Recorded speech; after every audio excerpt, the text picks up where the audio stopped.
and the other is called Pralaya.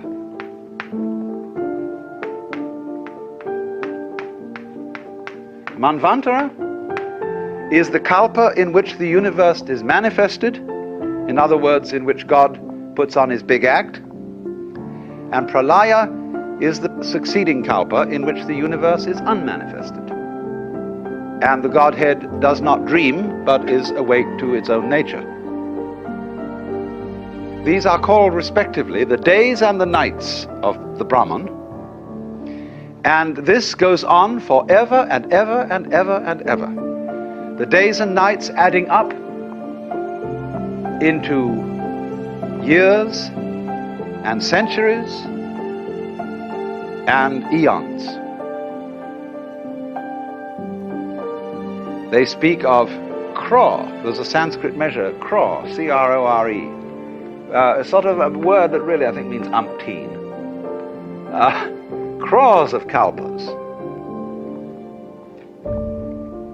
And this is the in-breathing and the out-breathing. There's the word hangsa. And this word in Sanskrit, hangsa, means a swan or a big water bird, like a gander.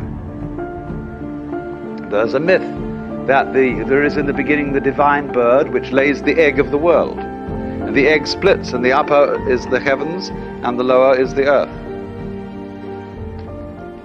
So when the worlds are manifested, the Lord breathing out says, hung. And when the worlds are withdrawn, the breath comes back.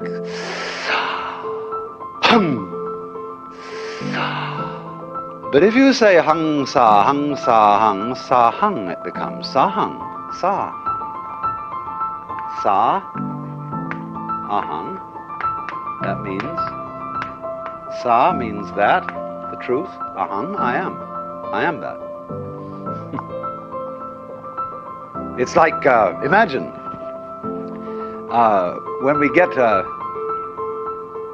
the final moment in which the world is blown up. You know, imagine the countdown. This is the end. Somebody's pushed the button. 8, 7, 6, 5, 4, 3, 2, 1. You get back here into this kind of thinking, and you're hearing the ocean of the universe going. And that's your breathing too. It's all one rhythm. So it may be that every star was once a planet populated by intelligent people who found out about the fundamental energy of the universe and blew themselves up. And as they blew up, they scattered all kinds of stuff out which became little planets. Which in a long time, life started all over again. Because the Hindu theory is very odd. Every kalpa in the Manvantara period, where there's a manifested world, is divided into 4 subdivisions of time, each one of which is called a yuga. That means roughly an epoch or an era. And there are 4 yugas, and they're named after the different throws in the Indian game of dice. There are 4 such throws, and the first is called Krita. That means, Kri means to do, is when we say something is done, truly done. It's the perfect throw of 4. The second is called Treta, which is the throw of 3. The next is called Dvapara, which is the throw of 2. And the final one is called Kali, which means the worst throw, which is the throw of 1. Now, each of these periods of the kalpa are of different lengths. Krita is the longest, and Kali is the shortest, and so ranged. So that when the world is first manifested, as in those dreams that I were mentioning to you, the world is in a golden age to begin with. It's perfect. And that is the longest period of time. Then when we get a little bit more adventurous, you see, the Treta means that in this era, a kind of disharmonious element enters into things. It's like a three-legged chair isn't so secure as a four-legged chair. It's just a bit inclined to tip. And as it were, as a fly in the ointment, the snake in the garden. Then comes Dvapara, in which the forces of good and evil are equally balanced. And finally Kali, which is the shortest period, where the forces of evil are triumphant, and the world is destroyed at the end of it. For then the Godhead appears in the form of Shiva, who represents the destructive aspect of the divine energy, and whereas Brahma is the creative, Vishnu the preserver, Shiva the destroyer. But Shiva is always the destroyer in the sense of the liberator, the guy who breaks up the ruts.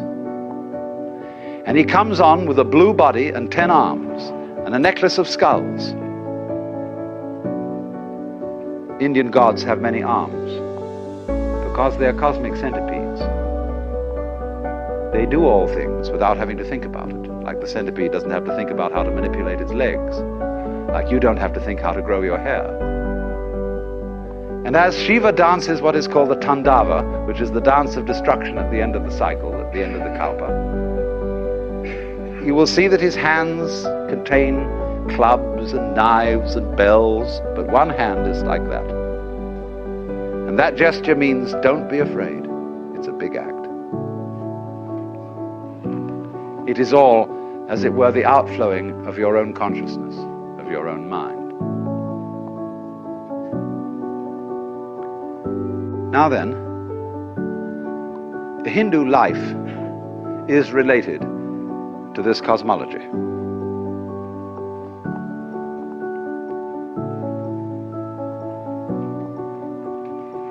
And the objective of life is, of course, in the end, to wake up from the dream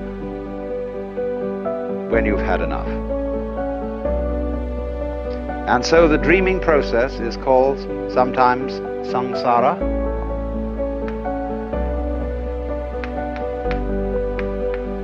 samsara is the round, the rat race. And samsara is divided into 6 divisions.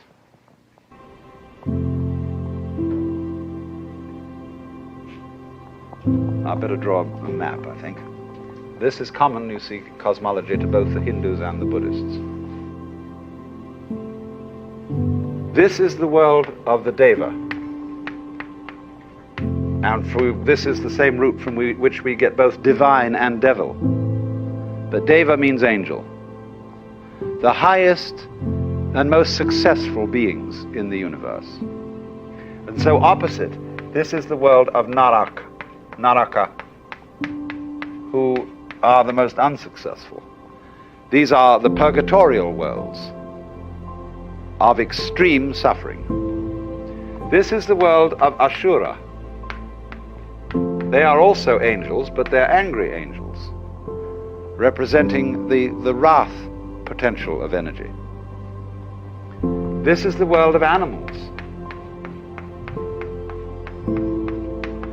This is the world of Preta, for which we have no English equivalent. They are hungry or frustrated spirits who have enormous stomachs but mouths only the size of needles. Vast appetite and no means of fulfillment. And this is the Manu world, that is to say, the world of man. You don't have to take this literally. You could say, when you are extremely happy or ecstatic, you're here. When you are miserable, you're here.